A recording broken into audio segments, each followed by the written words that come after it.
Hello বন্ধুরা, আজকে আমরা চলে এসেছি বরজ। তো হালিমা খেতে, আর প্রচণ্ড জাম, প্রচণ্ড ভিড়।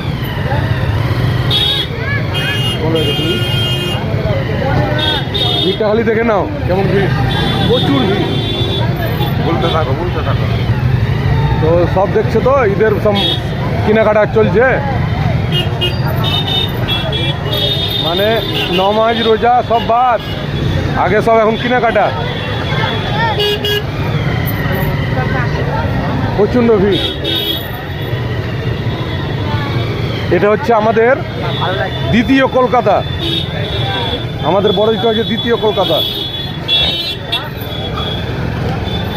তো অবশ্যই কেমন লাগছে একটু কমেন্টে অবশ্যই জানিয়ে দেবেন। হ্যাঁ, কিছু বলে তুমি কিছু বলে দাও। ঠিক আছে, ভিডিওটা দেখেন, দেখে ভালো লাগলে অবশ্যই ফলো করে দেবেন।